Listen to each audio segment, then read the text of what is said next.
oportunidad de escuchar a Santiago González Flores, por muchos de vosotros muy conocido, porque es un serrano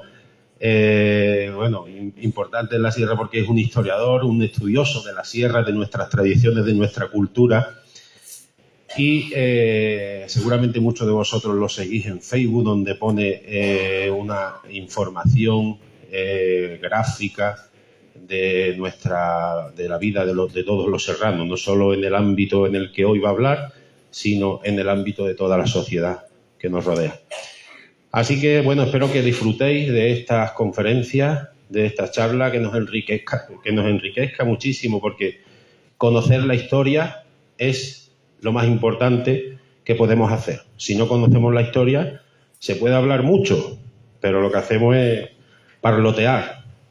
Para hablar con conocimiento de causa hay que conocer la historia, y de mano de estos dos profesionales estudiosos y que han hecho un trabajo muy importante sobre el tema que hoy nos congrega, pues seguramente saldremos esta noche enriquecidos de esa historia y sabremos muchísimo más de nuestra romería, de nuestra Reina de los Ángeles, de Aracena, de Alájar y de la Sierra en definitiva. Así que muchísimas gracias por vuestra asistencia y espero que todos disfrutemos de esta tarde. Con todos nosotros pues va a estar aquí ya Salvador Rodríguez Becerra, catedrático de la Universidad de Sevilla.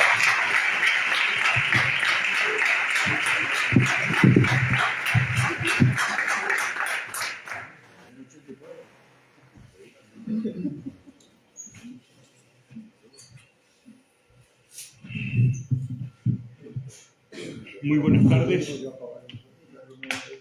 Para mí es una enorme satisfacción el estar hoy entre vosotros, máxime cuando la sala se ha llenado, que es lo que todo profesional de la palabra aspira, ¿verdad? Pero no deja de ser curioso, ya lo ha contado Luis, el que yo esté aquí hoy, porque sorpresas de este tipo no las reciben todos los días.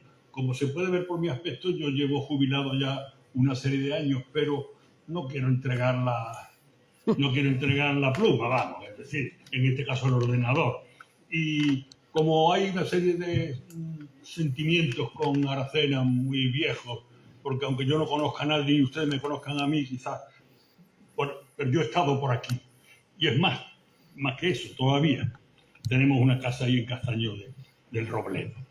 Quiero decir que yo he disfrutado aquí mucho, que yo he venido aquí a congresos, que he venido a estudiar, que he venido a promocionar.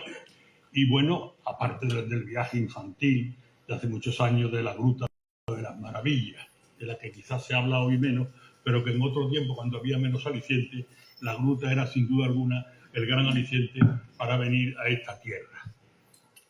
El hecho de que, como digo,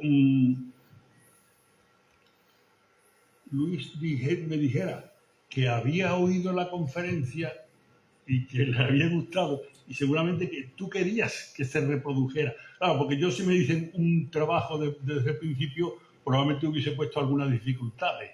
No por voluntad, sino porque la realidad es muy dura. El trabajo ya estaba hecho. No obstante, yo le he dado vueltas y más vueltas. Mi mujer me ha dicho más de una vez, ¿cuándo lo vas a dejar? Pues lo dejé ayer por la mañana, vamos.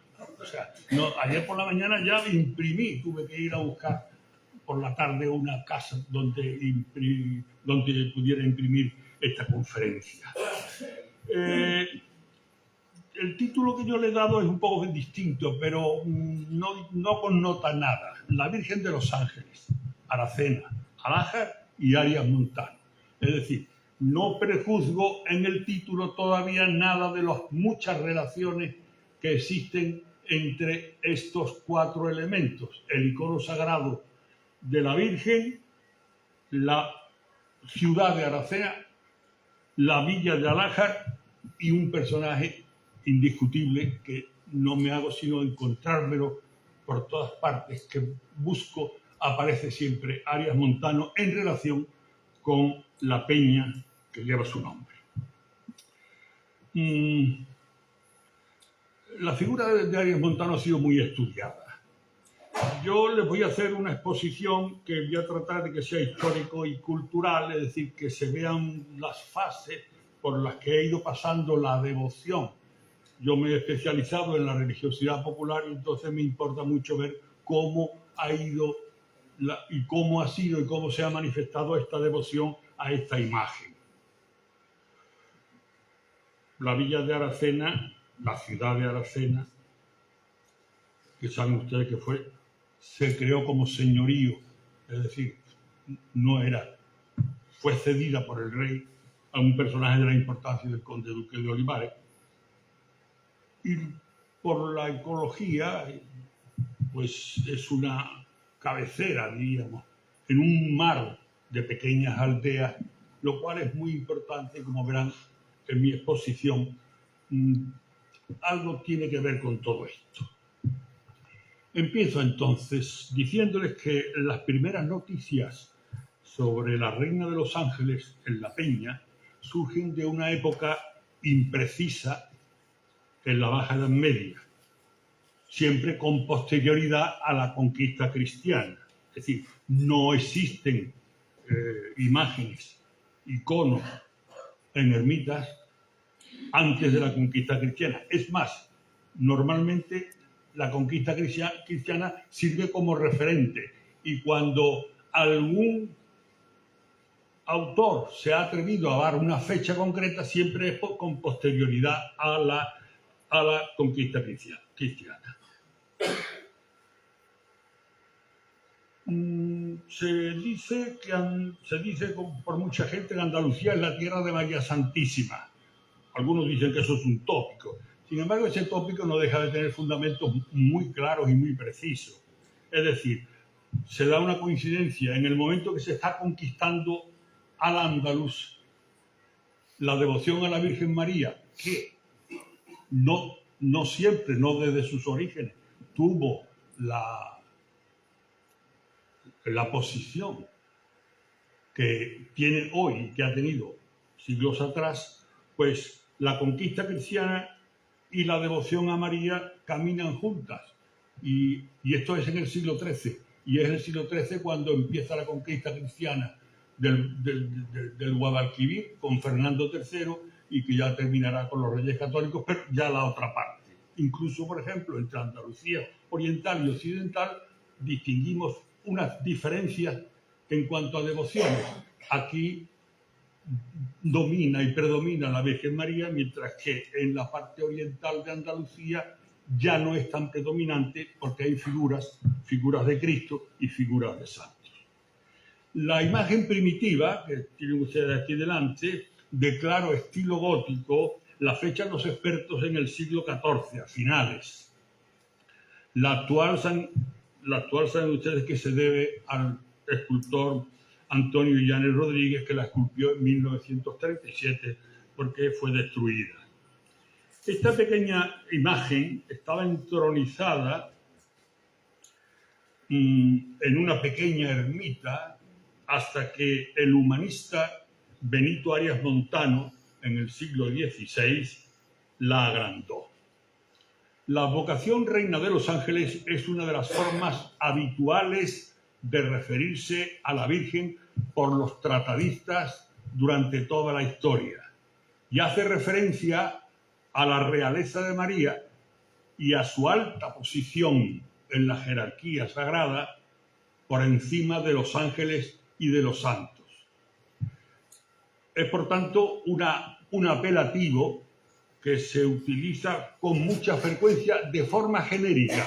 En el caso que nos ocupa es un nombre propio, es decir, es Reina de los Ángeles, no la Reina de los Ángeles o la Santa María, que era otra forma de denominar a la Virgen durante todo este tiempo pasado. Pues Reina de los Ángeles es un apelativo general, pero que aquí se concreta y se convierte en nombre propio o advocación propia. No es este un hecho frecuente, por cuanto los santuarios rurales suelen tomar el nombre de los topónimos geográficos en los que se asientan.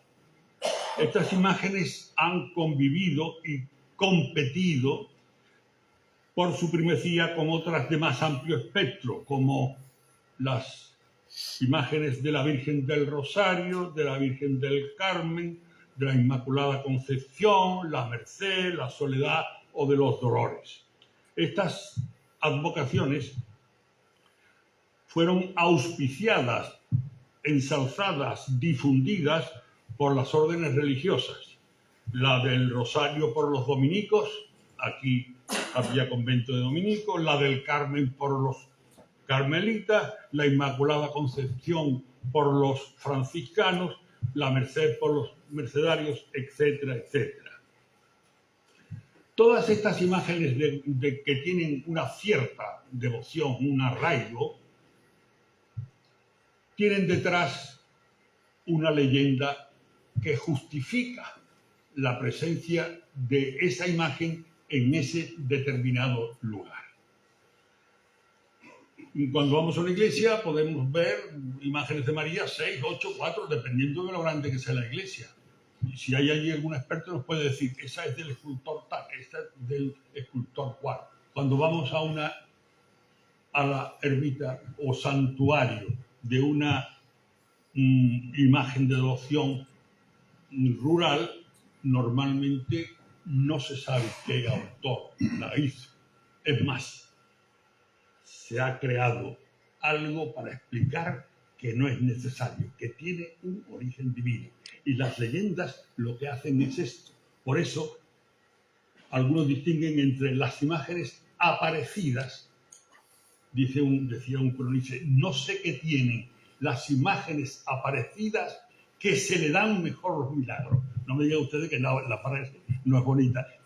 No sé qué tienen, o sea, qué pasa con estas imágenes que hacen tantos milagros, pero las aparecidas, dice, las aparecidas. Pues bien, la Virgen de los Ángeles, como no podía ser de otra manera, tiene una leyenda de aparición. Las leyendas nunca sabemos, es imposible, por lo que les explicaré ahora, en qué fecha surgen. No, primero, algunos tratan, no creo que muchos, pero algunos piensan que se trata de un hecho histórico. No es un hecho histórico. La imagen está ahí. Y desde que tenemos noticias ya estaba ahí. Desde que el primer documento o primer referencia ya estaba ahí en su ermita. Más grande o más chica, como ahora veremos.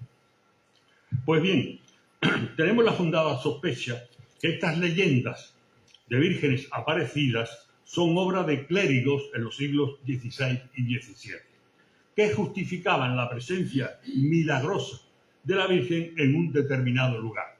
¿Por qué ahí en la peña y no en otro lugar? Ya la peña tiene desde luego elementos como para decir, bien escogido estuvo el lugar. En general, las imágenes, este tipo de imágenes, están en lugares especiales, en lugares donde diríamos que lo sagrado se da con mayor facilidad. Lo que algunos llaman de forma vulgar magia, aquí hay magia.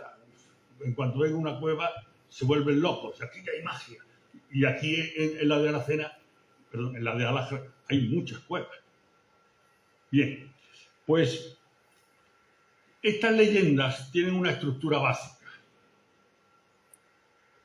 y con variantes. Unas aparecen en una cueva, otras aparecen encima de un árbol, otras llaman la atención debajo de una campana. Es decir, pueden ser variantes, pero el modelo estructural es el mismo. Lo más común es que se le aparezca a un pastor. En alguna ocasión, de las que ustedes saben y conocen, se le aparece a un cazador, pero normalmente es siempre un pastor. Los pastores que andaban siempre por el campo y, por pura lógica, si la Virgen tenía que aparecerse en el campo, qué mejor que se le aparezca a un pastor. El pastor socialmente estaba en el fondo de la sociedad, es decir, en la parte más baja de la sociedad. Eran los más pobres, los más humildes, los que vivían en plena naturaleza. Y quizás por eso se le adjudica a los pastores una cierta, diríamos, sencillez y honestidad. Y por eso son los pastores los que dicen que se encuentran a la Virgen. Estas leyendas fueron puestas a posteriori por escrito y fundamentalmente por frailes, que eran los que visitaban los pueblos para predicar, lo que ha sido práctica hasta hace muy poco tiempo. Cualquier hermandad llamaba al convento de Sevilla o de Huelva, hablaba con el superior que querían un predicador. Pues bueno, eso viene ocurriendo desde hace siglos. Máxime cuando, como en este caso, había 2 conventos que tenían cada uno de 12 a 20 frailes, muchos frailes para poder ir a predicar. Pues bien, en sus predicaciones, estos frailes, cuando los invitaban a una fiesta de una imagen de la Virgen, tenían que contar una historia, tenían que decir algo para mover a ese público o a esos fieles. Y normalmente lo que hacían era adaptar el modelo a cada una de las imágenes. La versión más antigua de la aparición de la Virgen de los Ángeles, la versión ya escrita, es del primer tercio del siglo XVII y se debe al escribano público sevillano Joan de Ledesma, que recopiló historias, leyendas y devociones de las imágenes y santuarios marianos más importantes del arzobispado de Sevilla y de algunos otros lugares. Entre los pertenecientes a la actual provincia y obispado de Huelva, solo cita a la Virgen de los Ángeles. Es un recopilador, un notario, un escribano, que es un notario, que hace un manuscrito, se encuentra en la Biblioteca Colombina, y allí habla de todas las imágenes que, según él, eran importantes y tenían mucha devoción. La mayoría estaban en las iglesias conventuales, eso también hay que decirlo. Pero en lo que es hoy provincia y obispado de Huelva, solo cita a la Virgen de los Ángeles.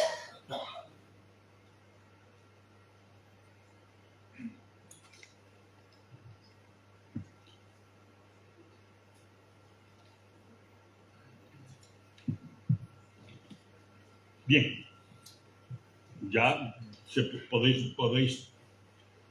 ya había otras imágenes, pero a este recopilador no le pareció importante. La razón puede tratarse en que este manuscrito está fechado, que se termina de escribir en 1633, y Arias Montano, que como veremos ahora tenía muchas relaciones con Sevilla, es más, vivía parte del tiempo en Sevilla, seguramente fue el que le contó la historia tal como él la recoge. Dice este cronista: lo que he hallado del origen de esta divina imagen y santuario, consultando hombres doctos. Arias Montano era doctor donde los había, hombres doctos de suprema autoridad y crédito y de mayor antigüedad de aquella tierra, es que por tradición antiquísima de tiempo inmemorial, observada y recibida de padres a hijos, derivada hasta hoy, que en este sitio esta divina imagen se apareció milagrosamente, mas no se sabe el año cierto de su aparición y milagros. Esto, como les digo, puede valer para casi todas las imágenes. Ahora veremos por qué, porque se trata, aunque se sea creyente, de racionalizar los conocimientos. Estos autores tratan de dar explicaciones. ¿Por qué no se sabe la fecha? En otras ocasiones no sabemos por qué lanzaron alguna fecha y ahí han quedado.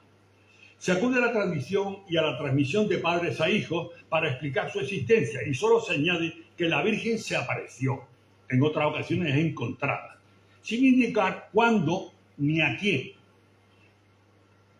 En esta todavía no ha dicho que sea pastor siquiera. Este hecho coloca las imágenes aparecidas por encima de las demás y, por tanto, con más poderes. Estas se aparecen por propia voluntad. O sea, la Virgen se aparece por su deseo. ¿Y cuál es su deseo? Que este pueblo, esta comunidad, me preste devoción, y también siempre ponen palabras de la Virgen, que le haga una iglesia. Siempre piden que le hagan una ermita. Bien, la creencia de estos datos se justifica, según este autor, por la desidia campesina. Así el cronista citado dice: y por ser la villa de Aracena en la sierra, y que sus naturales más han tratado de ocuparse en la labor y beneficio de su tierra y de aprovechamiento y adquirir y aumentar sus caudales, que poner cuidado en inquirir y escribir el origen y aparición de Nuestra Señora de los Ángeles, que está 2 leguas de Aracena. Ya, primera referencia. La Virgen está a 2 leguas de Aracena, y solo dice eso. Y que no se sabe, porque la gente era muy descuidada y estaba a lo suyo, dice el cronista. Bien, hasta este momento Ledesma relaciona a la Virgen de los Ángeles exclusivamente con Aracena. Tampoco refiere este cronista que la aparición fuera a un pastor, ni desde luego ofrece su nombre, ni habla de las idas y venidas de la imagen a la iglesia de allí, o sea, del santuario de la ermita a la iglesia mayor de Aracena. Andanzas que recogen otros textos del siglo XVIII. Sitúa en el lugar a un eremita llamado Víctor, pero no me entretendré en esto porque es verdad que esa zona pudo haber sido lugar de eremitismo, es decir, que se retiraran allí. Generalmente se retiraban caballeros, no gente humilde, caballeros. Se retiraban para apartarse del mundo y vivían. Todavía quedan, por ejemplo, las ermitas de la Sierra de Córdoba, que está muy cercana a Córdoba y todavía quedan allí. Pues bien, añade, la Villa de Aracena, cuando nuestro Señor los castiga para que sus panes no se críen, o sea, los castiga con sequía que no produce trigo, y él utiliza la fórmula, la fórmula poética para que sus panes no se críen, apretándolos con esta necesidad a que reconozcan sus pecados y acudan por su remedio a este divino santuario. Van a esta su divina imagen,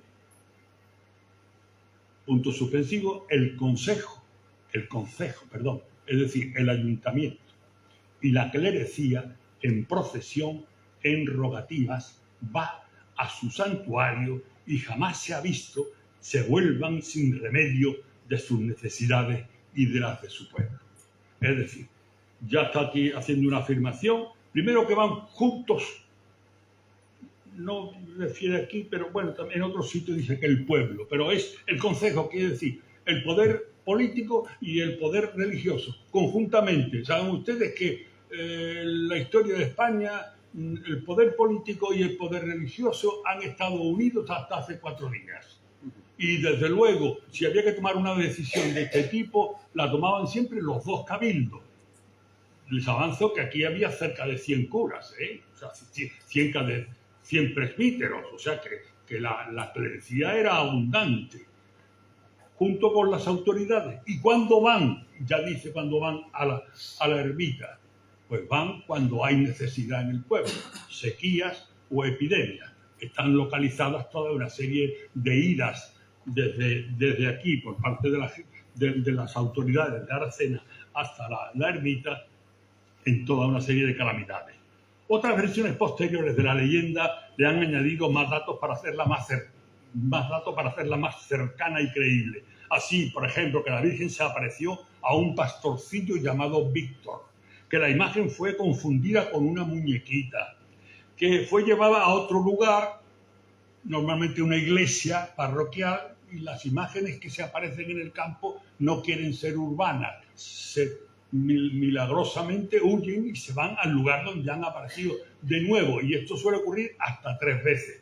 Y claro, ante la insistencia, la razón dice, esto es que la Virgen no quiere estar en esa iglesia donde el poder está en manos de la clerecía, quiere estar aquí, en donde se ha aparecido.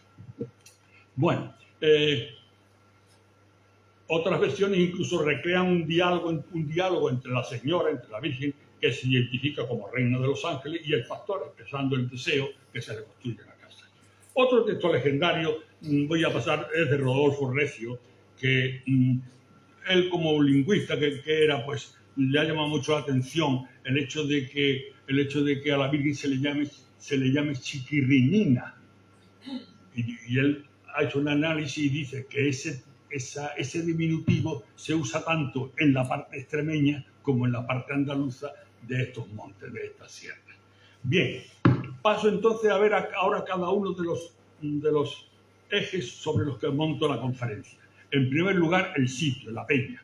El recopilador Ledesma, al que ya me he referido, describe el santuario de la Peña en el primer tercio del siglo XVII. Dice, como situado en una cumbre apacible y llana, rodeado de jarales, llena de árboles frutales que se benefician del agua abundante, dice él, delgada y sabrosa. Fíjense, el adjetivo delgada, agua fina y sabrosa, que mana de sus entrañas. Entre tanta amenidad reinaban inviernos muy fríos, como lo manifiesta el mismo cronista, y de lo que se hizo eco Arias Montano. Dice, lo frígido y riguroso de los aires y heladas que combaten aquel sitio se cuaja y hiela, de manera que queda hecha unas piedras tan livianas que puestas en las manos causan admiración y ligereza. Es decir, que el agua se congela y se hace carámbanos, se hace cristales. Eso es lo que dice. Bien, el sitio de la Peña poseía grandes cualidades que llamamos en la antropología hierofánicas, es decir, lugar donde lo sagrado se ha manifestado de forma clara y permanente, la marcada elevación que domina un extenso paisaje, la abrupta montaña, la presencia de las cuevas, la abundancia de agua, la fertilidad de los terrenos circundantes y una planicie apta para construcciones y concentraciones han hecho que este lugar sea un espacio privilegiado. La peña y la pequeña ermita originaria fueron engrandecidas y adornadas posteriormente con diversas construcciones. La original espadaña, unas pirámides conmemorativas, las garitas, edificios residenciales y administrativos, y desde luego la casa-palacio de Arias Montano. Y todo ello con una cantidad grande de agua, abundante arboleda, y allí se ha creado un espacio que le hizo exclamar al cura de Alájar cuando informaba al geógrafo real, diciendo, en referencia a la peña, parece lo crió Dios para honrar a su madre. Al referirse al lugar, ya entonces conocido comúnmente, como la Peña de Arias Montano. El personaje. El santuario y la peña no pueden entenderse sin la presencia en ella del humanista, biblista, catedrático, bibliotecario del Escorial, teólogo en el Concilio de Trento, el inconmensurable Benito Arias Montano. Benito Arias Montano nace en Fregenal en 1527 y muere en Sevilla en 1598. Ayer encontré la referencia. Cuando volvía, dice, de su finca por la carretera de Carmona. Es decir, al regreso, él tenía también una estancia, un lugar, alguna huerta cerca de Sevilla, porque él, como era freire, quiere decir comendador de Santiago, clérigo, por supuesto, presbítero, pues vivía en el convento de Santiago de Sevilla. Pasaba allí, en Sevilla, unas temporadas y otras aquí. Aquí parece ser, tengo una referencia muy precisa, que desde luego echaba el verano. Eso, el verano entero, cuando no los años completos. Sí, se ve que dificultades económicas no tuvo. Tenía como padrino a alguien que era poderoso, el ser más poderoso de la tierra en aquel tiempo, Felipe II. Y según parece que le privaba porque tenía gran confianza en él. Bien, pues según cálculos, parece que estuvo en la Peña hasta 44 años. Y en la Peña no quiere decir solo en la Peña, sino también en Aracena, porque aquí creó la cátedra de latín, y eso había que mantenerlo y había que poner unas fincas para su mantenimiento y todo eso. Luego, ahí saben ustedes que están los datos de que hay partidas de bautismo de niños nacidos en Alájar y de niños nacidos en Castaño que están firmados por el propio Arias Montano. Y es que probablemente él ejercía como párroco cuando estaba aquí en la iglesia. Porque, bueno, todo irá saliendo poco a poco. Como ya les digo, que 44 años no es que venía por aquí esporádicamente. Él vino antes de y después del Concilio de Trento, y antes de ir a Madrid y a Roma y a Amberes, que estuvo 6 o 7 años, y para luego volver, antes y después. Y mantuvo esta propiedad sobre la que tenía un patronato con una bula papal. Es decir, que eso, mientras él vivió, no lo tocó nadie que él no quisiera que se tocara. Tenía todos los poderes temporales, es decir, legales, de propiedad y además eclesiásticos. Es decir, ahí no podía entrar ni tocar nadie que no fuese Arias Montano. Bien, sigo. Este patronato, lo que se llama un patronato laical, esto, algún cronista recoge incluso que durante la vida de Arias Montano hizo incluso algún milagro, y cuenta cómo un caballero se le desbocó el caballo y su criado vino, se lo dijo a Arias Montano y el caballo se calmó. Claro, cuando has dicho que celebramos los 100 años, los 100 últimos años, porque aquí se ha ido de romería desde hace 500 años por lo menos. Lo que no sabemos todavía, ciencia cierta, es si una romería organizada de una manera o de otra, y desde luego si no ha habido también interrupciones, que creo que sí las ha habido. Pues bien, ahora una reflexión que hace Arias Montano, después de pasar el verano aquí de 1597. Bueno, ya era noviembre, o sea que había alargado como los ricos, como los marqueses antiguos, alargaban el verano hasta que llegaba el frío. Vamos. Dice en esta carta, siempre cuando al final habla Arias Montano, no yo, sino habla Arias Montano. Siempre cuando al final del verano abandono la peña, siento pesadumbre y me embarga la melancolía. Qué bonito.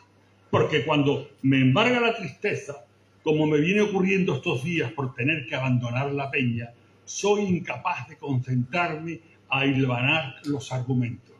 Un hombre dedicado fundamentalmente al pensamiento, es decir, hilvanar los pensamientos. Ni siquiera puedo, como quisiera, refugiarme en la oración. Aquí sale el cristiano. Porque incluso aquí en la peña, que ordinariamente en mi ausencia está solísima, o sea que en su ausencia está solísima, por encubierto que venga a retirarme, en pocos días las visitas, en ir y venir de amigos y familiares, que más parece un mesón de cosarios que la casa de un estudioso. Fíjense, no digan que no dice cosas bonitas, ¿no? De modo que dice, esto es más que una casa de un estudioso, parece un mesón de cosarios. Todo el mundo entra y sale, seguramente buscando recomendaciones. Dice, y lo mismo ocurre en la heredad que tengo a media legua de Sevilla. Aunque allí, por estar tan cerca de la ciudad, las visitas terminan por irse y las noches son mías, dice él. Mañana, volvemos a la vez, dice, dejaré este rincón preferido. De aquí, de la peña, salí un día para servir al rey y a ella he vuelto, roto casi el navío, es decir, mayor, como diría Fray Luis. Aquí me he escondido en este bosque, en la gruta de este roquedal umbroso, lejos del vulgo, porque este sitio cautivó desde siempre mi espíritu. La memoria de este personaje, bueno, podría haber sido que este personaje que estuvo aquí, como digo, en los últimos años o decenios del siglo XVI, después de muerto, no. La presencia de Arias Montano la he detectado en todos los siglos. Cada vez que se refieren a la peña de Arias Montano, hacen una referencia a Arias Montano. La memoria de este personaje ha estado ligada desde entonces a la peña y a la comarca. Está fuera de toda duda que la presencia de Arias Montano, célebre en su época y recordado incesantemente, dio notoriedad al lugar y a la imagen de los ángeles, y la fama de milagrosa amplió su área de devoción fuera de los límites locales. La valoración que hace Juan de Ledesma es la siguiente. Al referirse al santuario, dice: aquí fue donde nuestro español, Arias Montano, aquel que con su eminencia científica, erudición y grave autoridad y copiosa inteligencia de la Sagrada Escritura y varias lenguas, era experto en hebreo, y varias lenguas con que ilustró nuestra España, escribió la Biblia Regia. La Biblia Regia, este doctísimo varón, Benito Arias Montano, siendo esta la aureola inferior a su fama y méritos. Yo estoy sorprendido de que a Arias Montano no le metiera mano la Inquisición. De leer su biografía, ser hebraísta y partidario de una versión, porque esta Biblia Regia fue una traducción nueva de la Biblia. No es una obra personal suya, fue de un equipo en Amberes.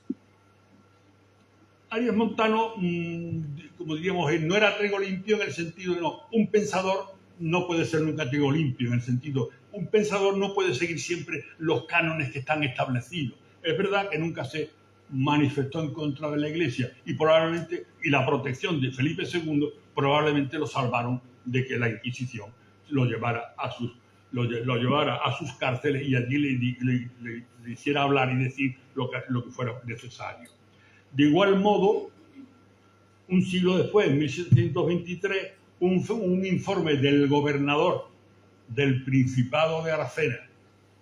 Todas las ciudades no tienen título de Principado de Aracena. Es verdad que algún autor dice que se intitula Principado de Aracena.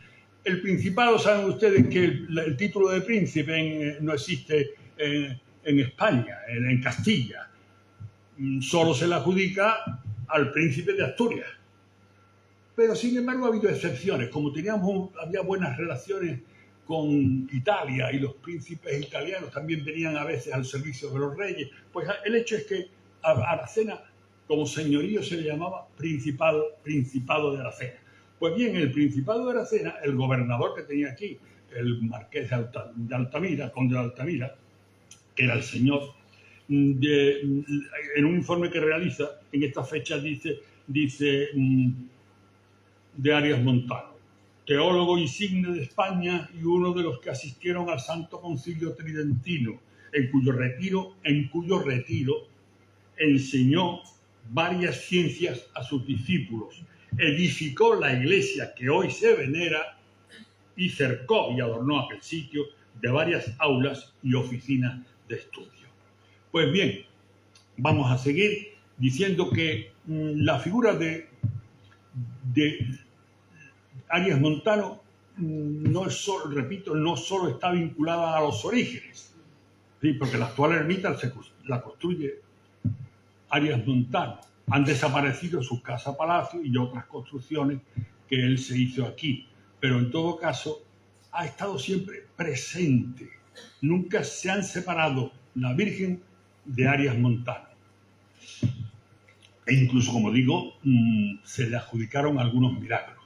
O sea, esta peña se hizo famosa, dice otro autor, esta peña se hizo famosa después que don Benito Arias Montano vivió en ella. Este sapientísimo padre, amantísimo de la soledad y del silencio, escogió este sitio para su retiro. En él fabricó una casa para su habitación, de la que ni rastro ha quedado, dice el gobernador. Bien, y pasemos ahora a la fiesta. La fiesta es la romería.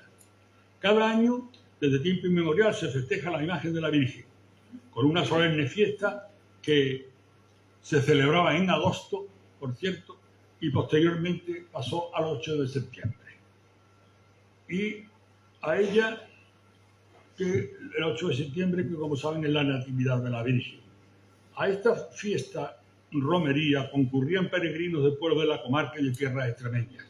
La fiesta es la mejor ocasión para comunicarse directamente con la imagen y para pedir y agradecer favores.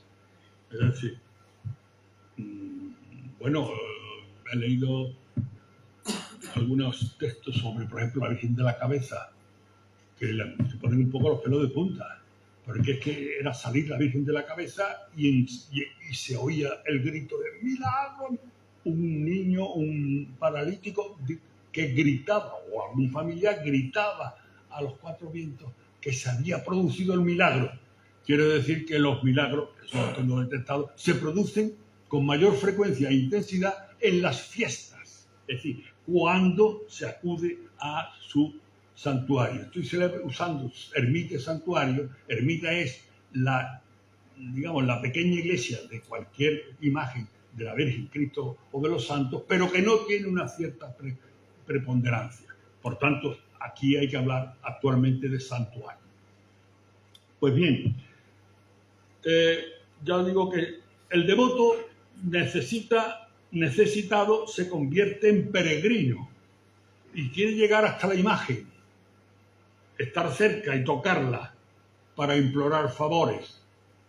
Todos ya somos testigos desde que la televisión retransmite hace años tanto la salida del Rocío como la de la Virgen de la Cabeza, como todo el deseo de los peregrinos es tocar la imagen. Porque se tiene una concepción de que la gracia, la gracia va mejor por cables que por, ¿cómo se llama esto? Que por wifi. La gracia va mejor por cables que por wifi. Yo me he convertido al wifi recientemente porque yo creía en la seguridad del cable. Es decir, lo que yo escribo que va por el... Pues es un poco... Es decir, sí, está bien el poder, la gracia, el favor, la sanidad. Puede viajar por el aire porque todo es posible para Dios y para su madre, la Virgen. Sí, pero si yo toco, tengo más garantías de que el poder me llega. Es lo que se llama, en términos científicos, la magia simpática, es decir, tocar.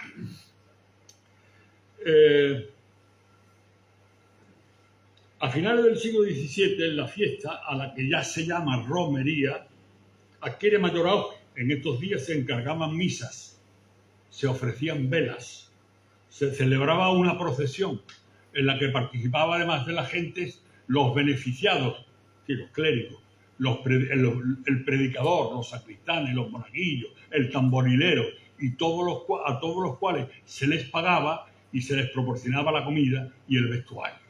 La romería, que no debió celebrarse continuadamente desde el siglo XVI, debió entrar en decadencia, hay datos, en el siglo XIX, hasta que en 1924, por iniciativa de varios señores de Aracena y de otras partes que veraneaban en Aracena, se institucionaliza con gran éxito, como lo afirma el cura de Alájar, Manuel Mora Montero.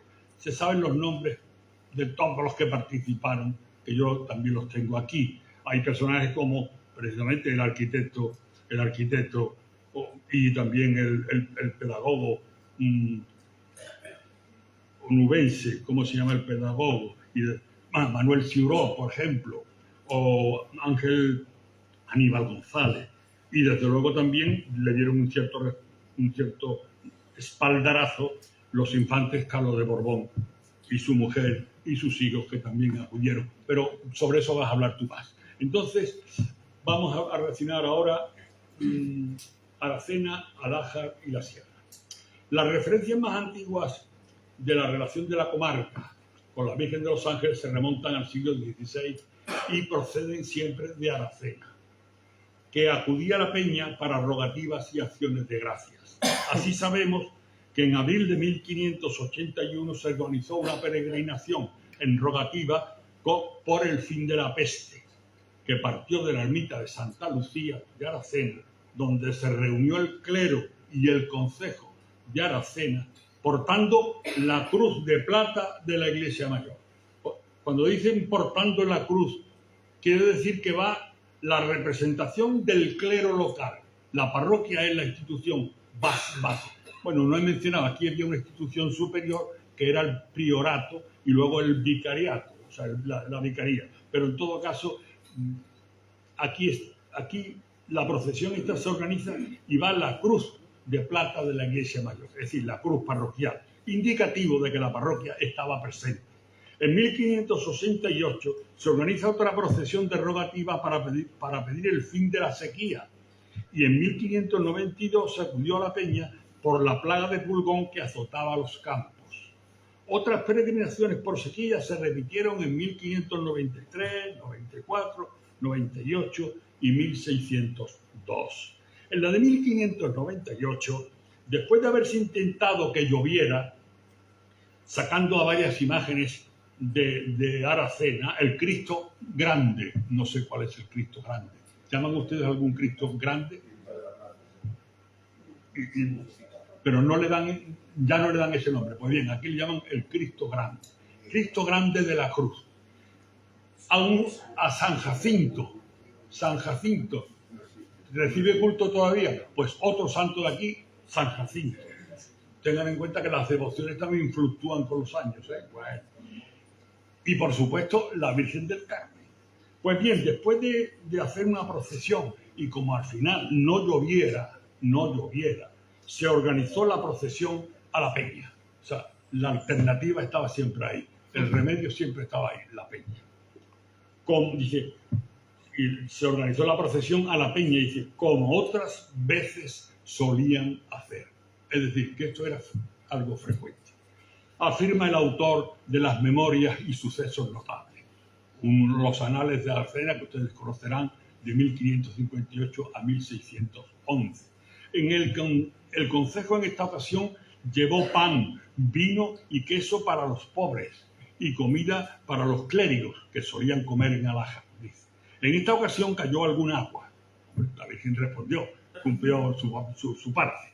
Poco después, el 1 de julio de 1598, se hizo procesión a San Ginés, el lunes de Quasimodo, de donde trajeron a San Ginés y a Santa Brígida. Se ve que ese año 98 no estaban los santos mucho por conceder agua, pero acudieron a todas las posibilidades, naturalmente. Esta presencia oficial del clero de Aracena, con la cruz alzada y del concejo de la villa, debió cesar, aunque no la del pueblo, porque la devoción no acepta fronteras administrativas ni eclesiásticas, cuando la aldea de Alájar se convirtió en villa independiente. En todo caso, conviene recordar que la organización parroquial del priorato de Aracena es muy anterior a la creación de las villas y que aquellas, las parroquias, tenían también su demarcación. Sin duda eficaz mientras no surgieron los términos municipales que llevaban aparejado la erección de los villazgos. Yo quiero hacer énfasis porque no se podría entender Aracena y su historia sin las aldeas que han ido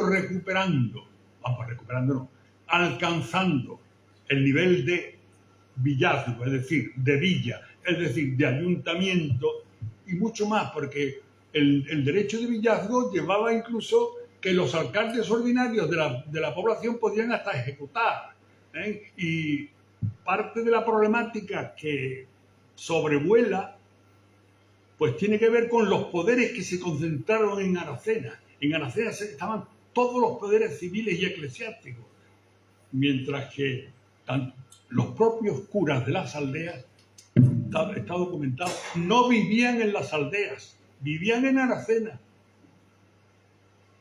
100 clérigos en Aracena y todo, una relación, y pone fulanito, cura de, y pone el nombre de la aldea. Por tanto había parroquia. Si pone cura es que hay parroquia. Y a continuación, vecino de Aracena. Y en otra dice, aquí viven y mueren los curas. O sea, viven y mueren en Aracena. Y están enterrados, dice, la mayor parte de ellos están enterrados en la parroquia. O sea, ustedes que la primitiva parroquia es la del castillo, la de arriba. Pues bien, esto les decía, vivían y morían en la villa. Y en el siglo XVIII todavía contaba casi con un centenar de eclesiásticos. El priorato, el priorato fue una institución, diríamos, como una especie de obispo menor o un cuasi obispo. Era absentista, por eso no hay historia aquí ninguna, ni monumentos, ni signos porque era absentista, quiere decir que no venía por aquí nada más que muy de vez en cuando, alguna vez en su vida, pero sin embargo se llevaba los 2/9 de los diezmos. O sea, los 2/9, 3/9 eran para el arzobispo, otros 3/9 eran para el cabildo sevillano, esto era Sevilla. 2/9 eran para el prior y 1/9 para el clero local, de los diezmos. Naturalmente, esto era un regalo, es decir, ser prior de Aracena seguramente era un regalo. Es verdad, yo he leído alguna vez que venía y usaba hasta mitra, porque era casi un obispo. Pero, sin embargo, no era independiente del arzobispado. Desde los comienzos debió darse una fuerte identificación entre la imagen, desde los comienzos de la imagen con Alhaja, debido a su cercanía. Y buena prueba de ello fue la creación en la aldea de una hermandad. Es verdad que hacia 1528 hay un dato de que se crean los estatutos y se aprueban los estatutos de 1555 por parte del provisor del arzobispado de Sevilla, pero luego ya no se vuelve a oír más de él acerca. Por tanto, esta hermandad no puede celebrar el 500 aniversario, porque es que seguramente ha habido interrupciones muy largas. Y ustedes saben que la normativa eclesiástica es, creo que después de 10 o 20 años que una hermandad no tenga actividad, queda anulada. Por tanto, hay que empezar de nuevo. La creación de esta hermandad puede explicarse por el deseo de los naturales de vincularse institucionalmente con la imagen, pero sin embargo no parece que tuviese mucha actividad. Toda la actividad se genera desde Aracena. No obstante, parece exagerado afirmar que el santuario generó o engrandeció a la aldea. La hermandad no debió tener una vida larga y activa, pues no tenemos información desde el siglo XVI hasta 1836. La ermita hasta el siglo XIX estuvo a cargo desde la muerte ¿cómo se llama? Del Arias Montano, se nombraban unos mayordomos que eran clérigos y podían ser incluso frailes, en alguna ocasión eran frailes carmelitas, o simplemente del abundante clero que había, pues algunos aceptaban porque se ve que algunos beneficios debían de tener. La ermita estuvo a cargo de un administrador o un mayordomo que ejercía las funciones de culto. Los ingresos debían ser sustanciosos, pues no faltaban los candidatos a mayordomo.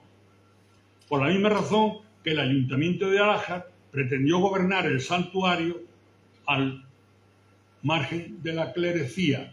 Saben ustedes que se crea el ayuntamiento en 1701. Este conflicto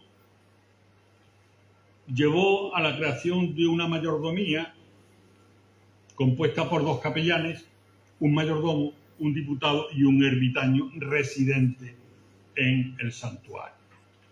Claro que estos datos, la espectacularidad del lugar, la presencia del intelectual poderoso que fue Arias Montano, la fuerte identificación con Alhaja y la significativa presencia de Aracena no justificarían la dimensión religiosa que la vocación mariana de la Virgen de los Ángeles ha tenido para la sierra. Diríamos que las imágenes, si no producen milagros, no adquieren la notoriedad, no adquieren esas venidas de lugares lejanos, porque vienen buscando el remedio a sus problemas. Y en aquella época el remedio se esperaba exclusivamente a través de los poderes de las imágenes. No pueden, sin embargo, minusvalorarse que toda concentración, aunque sea por motivos religiosos, lleva aparejado unos componentes lúdicos y festivos que siempre han caracterizado. Y por otra parte, era también como lugar de concentración muy frecuente en otras romerías el que se estableciera un mercado, es decir, que acudieran comerciantes de diversos lugares para vender. ¿Cómo voy de tiempo? Te voy mal, ¿verdad? Ya, eso mismo es esto. Pues bien, mal quiere decir que ya lo he pasado o no. 50 minutos llevo. Son 5 minutillos nada más. Bien, en resumen les quiero decir que así como la figura de Arias Montano en general y en su relación con la Reina de los Ángeles es bastante conocida, sin embargo no tenemos todavía la documentación suficiente para establecer unas fases en cada momento histórico qué ha ido ocurriendo en el santuario y qué ha ido ocurriendo entre los devotos de la Sierra de Alájar. Hay que tener en cuenta que, como yo he deducido de la documentación, que la relación hasta la creación del municipio en 1701, del municipio de Alájar, la relación de la Virgen es sobre todo con Aracena. Es con Aracena. Piensen ustedes, como les decía antes, que esto era, yo lo he llamado ciudad porque para mí esto es una ciudad. Es decir, una pequeña ciudad en la que las instituciones, los escribanos, el poder, la economía, todo se centraba, y la clerecía, que ya he mencionado, todo se concentraba en este lugar. Luego, las relaciones normalmente con los centros de poder y con los que forman parte de ese territorio no siempre son buenas. No siempre son buenas. Todas las aldeas procuran, tratan, y a veces lo consiguen, de conseguir el derecho de villazgo, es decir, de gobernarse ellos a sí mismos. Cosa que naturalmente en algunos casos no lo consiguieron, entre otras razones porque la población es muy pequeña. Pero desde el siglo XVI hasta el siglo XIX, por lo menos 8, 10 o 12 aldeas pasaron a ser villas. Villas. Pues bien, una primera etapa, los orígenes. En general, mucho desconocimiento. Están los estatutos de la Hermandad de Alájar, pero poco más. Segunda fase, presencia de Arias Montano. Yo creo que ha sido definitivo. Muere en 1598. No sabemos qué hubiese ocurrido, pero nada más morir. Arias Montano, que por cierto, dejó ese patronazgo que tenía sobre el lugar, como le digo, con poderes civiles y religiosos. Tanto es así que poco después de la muerte de Arias Montano, el arzobispo de Sevilla traslada la pila bautismal. Cuando se diga pila bautismal, se está diciendo la parroquia. Una parroquia es una pila bautismal. Si no hay pila bautismal, no es parroquia. Pues esta la traslada a la, fíjense, 1603. Traslada mientras que antes la había ejercido el propio Arias Montano. El poder, la protección y la vida de Arias Montano, que como les digo, deja como heredero al rey. Y claro, se presenta ahí un notario que manda el teniente, el asistente del Alcázar de Sevilla, en representación en nombre del rey, a exigir el testamento. Menos mal que el prior de la Ermita, un cargo del Cabildo Catedral de Sevilla, de la Catedral de Sevilla, que tenía el gobierno, el control y la economía de todas las ermitas del arzobispado, mandó a un cura de Aracena y tomó posesión, y ahí ganó el promotor o el protector de las ermitas, que gestionó. Naturalmente le pagaban los mayordomos que estaban al cuidado de la ermita, le pagaban. Pero luego la tercera sería esta etapa del prior de las ermitas, que llega hasta el siglo XIX, principio. Y finalmente no. La cuarta sería cuando se crean una institución que se llaman claveros y mayordomías entre civiles y eclesiásticos, gobiernan la imagen. El ayuntamiento cada vez se hace más patente, construye una casa para cobrar los impuestos y finalmente se crea en 1924 la Hermandad y Romería de Aracena, porque este año se celebra el centenario de esta hermandad, de esta hermandad. De romería. De acuerdo, muy bien. Y entonces les voy a leer un texto porque es muy significativo.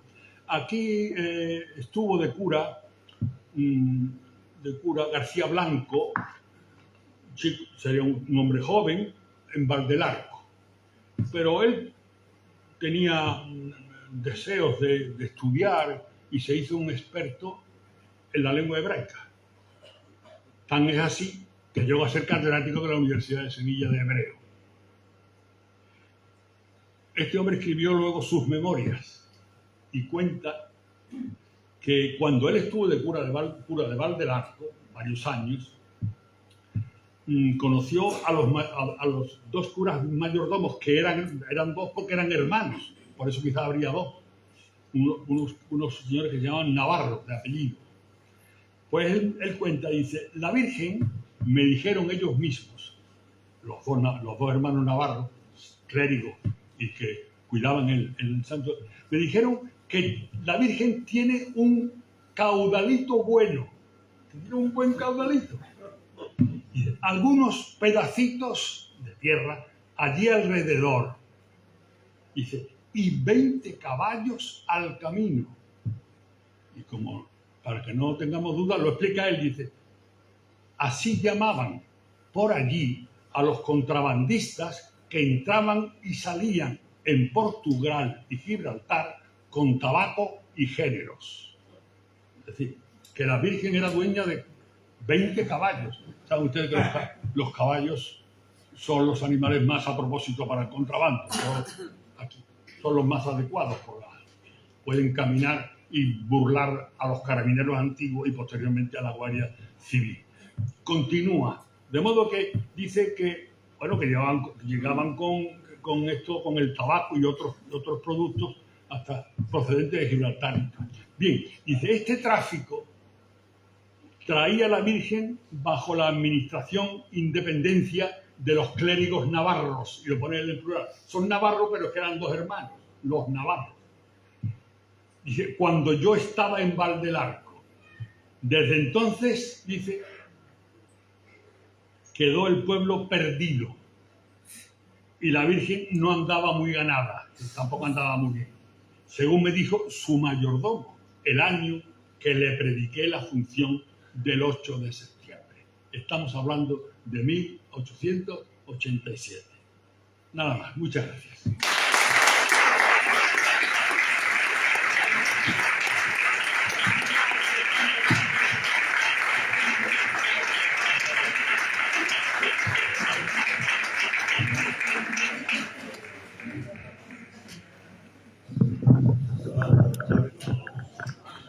Bueno, muchísimas gracias, Salvador. Y el hermano mayor de la hermandad quiere tener un detalle con usted para que tenga un recuerdo de este día. Muchísimas gracias.